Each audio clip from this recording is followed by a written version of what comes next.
Merci. Si j'avais su, j'aurais bossé avant, je suis désolé. Bonjour tout le monde, c'est Florent Bernard, je suis le réalisateur et le scénariste de Nous les Leroy et vous regardez Backstage. Vous venez de présenter votre film Nous les Leroy pour le 9h des Halles. Comment vous sentez-vous et quel est votre rapport au 9h des Halles? Je suis content, il y avait du monde, alors on l'a annoncé avant sur les réseaux sociaux. J'ai fait un petit plan. Moi j'ai toujours vu le 9h des Halles comme une espèce de fête.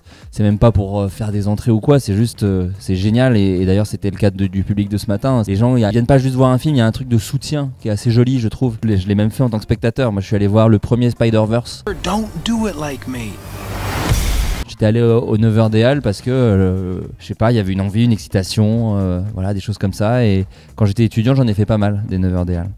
Votre film Nous les Leroy est votre premier film en tant que réalisateur. Après avoir travaillé sur YouTube, sur La Flamme ou encore Vermine, faire ce film était une continuité naturelle. Oui, puisque moi quand j'ai commencé, je voulais écrire et réaliser des films. Et la vie a fait que j'ai commencé avec Internet, que ensuite j'ai rencontré d'autres gens qui m'ont fait travailler en tant que scénariste, etc. Et j'ai gagné de l'expérience grâce à ça, mais c'était pas que ça, c'est des projets que j'aime énormément. Mais oui, c'était tout à fait naturel puisque c'était le projet de base. Du coup, oui, la continuité naturelle, c'est exactement ça.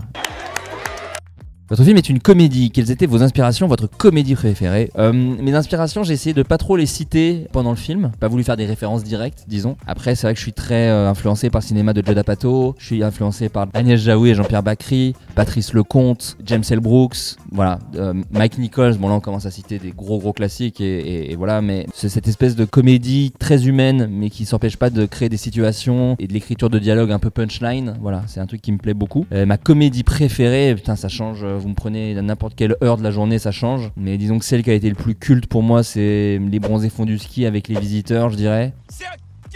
Et après, il y a Step Brothers quand même, avec Will Ferrell et John C. Reilly, d'Adam McKay. Et Funny People, mais c'est au-delà de la comédie pour moi. Non pas que c'est... Je la mets pas, la comédie est pas en dessous, mais c'est un de mes films préférés. Donc forcément, c'est ma comédie préférée. Comédie préférée, on sait jamais si c'est le meilleur film ou le film qui nous fait le plus rire. Donc Funny People serait ma comédie préférée, mais ceux qui me font le plus rire, c'est plus Les Visiteurs, Les Bronzés font du ski et Step Brothers. Pour votre premier film, vous tournez avec Charlotte Gainsbourg et José Garcia, la Queen et le Goat, comme je les appelle. Comment s'est passée votre première rencontre avec chacun d'eux? Charlotte Gainsbourg, je ne m'autorisais pas à penser à elle, c'est-à-dire que quand mes producteurs m'ont dit ok, qui pour jouer Sandrine, je dis faudrait une meuf genre Charlotte Gainsbourg. Et eux produisaient le documentaire qu'elle a fait sur sa mère, Jane by Charlotte. Donc ils m'ont dit on a un accès à elle, on peut lui faire lire. Et la première rencontre, je me souviens, c'était chez elle. Je savais qu'elle avait aimé mais qu'elle avait plein de doutes. Je sonne 2-3 fois, elle ouvre, elle est ruisselante de sueur et elle me dit oh, j'ai complètement oublié notre rendez-vous. Voilà. Et elle faisait son sport, tout simplement. Et ensuite, j'ai dû attendre dans son salon qu'elle prenne sa douche. Et j'étais terrorisé à l'idée qu'un membre de sa famille arrive et qu'il faille expliquer ce qui se passe. José Garcia, pareil, j'ai écrit en pensant à lui. Il était très occupé, donc on est même parti sur un autre comédien à un moment parce qu'il n'était pas dispo. Et au final, la vie est bien faite parce qu'on a tourné bien plus tard que prévu, mais il était dispo. Donc j'ai pu la voir. Nous les Leroy est aussi une sorte de road movie, bien sûr. Quel est votre film road movie favori? J'en ai plein, pas d'ailleurs des comédies en vérité. Il y a The Last Detail, La Dernière Corvée de Al Ashby, La Balade Sauvage de Terrence Malick, Little Miss Sunshine évidemment, et Tandem de Patrice Lecomte. Si vous deviez imaginer un remake américain de Nous les Leroy, vous casteriez qui? Je pense que je prendrais Adam Sandler pour jouer le père et je garderais Charlotte Gainsbourg pour jouer la mère. Vous avez dit avoir voulu mettre en scène une France qu'on n'a pas l'habitude de voir à l'écran comme Spielberg le faisait avec la banlieue américaine. Oui, et à chaque fois je disais, je compare pas, je dis juste que c'est la même façon de faire. Est-ce que vous êtes le Spielberg français?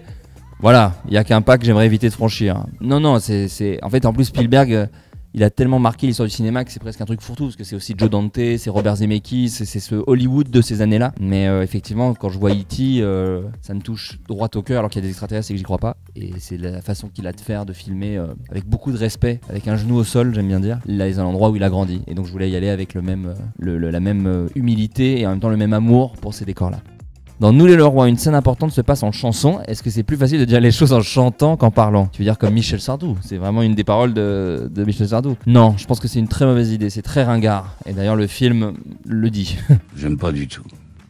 Dans votre film, vous faites un caméo vocal sous forme d'une imitation particulièrement réussie. C'est quoi une bonne imitation? Alors je vais vous gâcher le truc backstage, mais c'est pas moi qui fais l'imitation dans Nous les Leroy. What? C'est Julien Pestel. Et c'était même ma fierté parce que Julien Pestel a joué dans les deux plus gros succès du cinéma français ces derniers mois, à savoir Chasse gardée et Cocorico. Sauf que si vous allez dans son IMDb, entre ces deux films, il est crédité dans Nous les Leroy en tant que le GPS raciste. Voilà. Et ça, c'était ma petite fierté de gâcher l'IMDb de Julien Pestel. Les premiers retours de Nous les Leroy sont excellents. Vous préfériez voir sur les affiches La Relève de la comédie française est là ou un film qui envoie du sax? Si je peux éviter les deux, je préfère. Mais je préférais le film qui envoie du sax. parce que le truc relève, j'y crois pas trop. Faut jamais oublier que si on a la chance de pouvoir faire des comédies aujourd'hui, c'est parce que les gens qui étaient là avant ont fait des gros succès. Et moi je suis la relève de rien du tout quoi. Il y a tellement de gens très talentueux avant moi. Moi il y a José Garcia dans le film. Il y a des gens comme Alain Chabat, comme les gens du Splendide, des Josiane Balasco. Enfin voilà, moi je veux juste travailler avec ces gens-là. Je veux pas être la relève de ces gens-là. Quel est le film qui vous a le plus marqué cette année? Alors franchement, Dune 2 en vrai j'ai adoré Dune 2, mais c'est peut-être un peu classique. J'ai vu d'autres trucs depuis mais j'ai aucune mémoire, mais Simple comme Sylvain c'est la dernière grosse claque vraiment où je l'ai vu au cinéma, j'ai rigolé, j'ai pleuré, je l'ai rematé quand il est sorti en VOD. J'avais vraiment envie de le voir beaucoup. Tu vas être ma femme, c'est pas négociable. Quel est le film que vous attendez le plus cette année? Il y a quand même le nouveau Mad Max, parce que je suis un très grand fan de George Miller. Je pense que Mad Max Fury Road est un des derniers grands blockbusters de l'histoire du cinéma. Et j'ai très hâte de voir ce qu'il nous réserve. Who do we have here?